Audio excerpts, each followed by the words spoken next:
We rolling? Rolling. Yo, bootlegcat.com. We're on the bus. I'm a little drunk. Shout out to Rhetoric. Fed me a lot of tequila tonight. There's weed. We have some weed that I just smelled. Smells lovely. My dude Logic is in the building. I'm here. Technically, it's not a building, it's a bus, but... Anyway. Yeah, you know, motherfuckers on YouTube will be like, fucking idiot! Fucking idiot, you're on a bus! Hey, so Logic, man. Let's talk about when the fuck your first album's gonna come out. Okay. What's going on with that? Or how about we do this?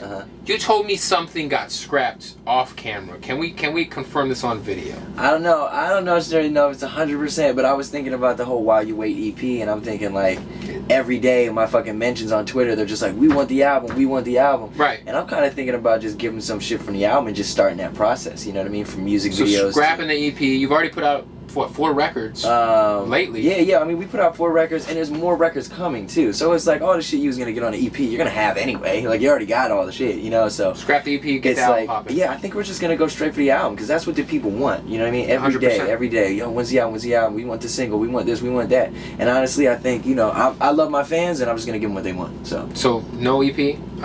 While You Wait. I love how he's like gonna put this in the title. It's like 100%. Logic Scraps EP. Logic Scraps EP will be the headline on Rap Radar.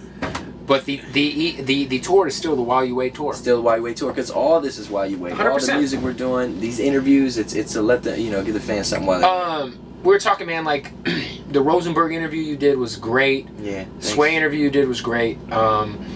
What I guess like now that you're kind of like, I mean, you've dabbled in your personal life through your music a little bit, but you really haven't spoken on it outside of that. Now that you're kind of like what made you kind of want to put kind of that transition, the personal stuff out there, man? I like think the stuff with your mom. And, you know. I think it's just because it's who I am. You know, for a long time when I first came out, it was like, I'm gonna hit y'all with some crazy flow and some like fab type punchlines, like really impressive shit in my raps. Like that's kind of what I was about. And then as I got older, and every day I still am, and just matured, I'm like, this shit is cool, and this like stunt fun hip hop braggadocious stuff is cool. It's fun. Yeah. It's there's some of that on the album for sure, but like. I wanted to honestly just tell my story because I noticed that when fans go, this is my favorite song, like on any of the mixtapes, it's always the ones that are like the really raw, very honest, heartfelt records. So I'm like, man, fuck it. I'm just gonna do that. I'm gonna make it the whole album, and I'm gonna really tell everybody what they haven't heard, in detail. So the album is pretty much what your core fans love about you is gonna be the album. Yeah. Yes. So everybody out there, you have some. Yo, how many people hated you when you did the song with Trinidad James? Was Kid Ink on that song? Kid Ink was on that song too. Shout out to him. That was cool that he did that. It was cool that Trinidad did that. Trinidad was super popping at that time too. Not no more.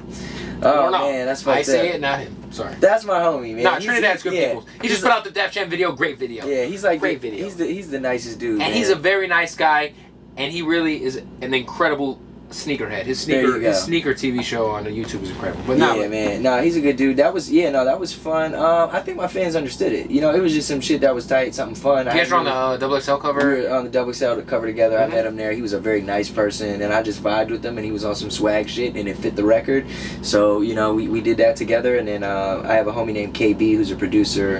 He knew Kid Ink and all them, and linked us through that, and Kid Ink was kind enough to hop on the record. He was fucking with it, and yeah, it was dope. Being as you're a Double XL alumni, which is weird. Last year, who do you think? Who would you have put on the cover that didn't make it? Now, I don't want you to tell me who you'd replace, but who would you? No, of course.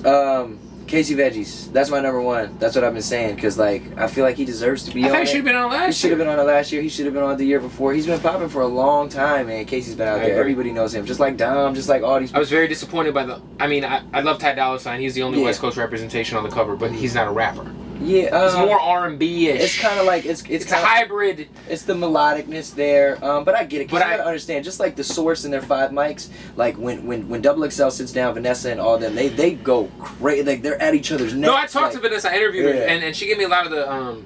I just feel like it's a little East Coast. I mean, you live in LA, so I guess you really see. I see it. You see the. Impact that a guy like I Am Sue or Casey Veggies has. Of course. Even Problems all over the radio. So it's like a whole bunch of dog. But with that scheme, like scheme, see, this guy's he lives in LA. He lives in LA. But you know, with all that, it just is what it is. Because, you know, the dopest of the dopest motherfuckers are going to prevail with or without. No matter what, yeah, 100%. You know what I mean? They've but done that. yeah, XXL is dope. But when I honestly, like, at the end of the day, when I think about XXL and when that cover comes out, I look for the spitters. That's who I look for. I look for the, you know, the Chances, the Vic Mensa. Jarrett Benton. You know what I'm saying? Jarrett's yeah, dog. incredible. Fucking Isaiah. Yeah. John Connor. I look for. John Connor is someone who could have made it 5 years ago. Yeah, I know. Oh my Real god. talk. Dog. I remember being at South by Southwest for my first time. It was the last time I was there too, 2010. And John Connor was walking around with his whole team, and they had like the John Connor shirts and like these big ass signs and shit. So it was really cool. And he's a very nice dude as well. Super, super nice people.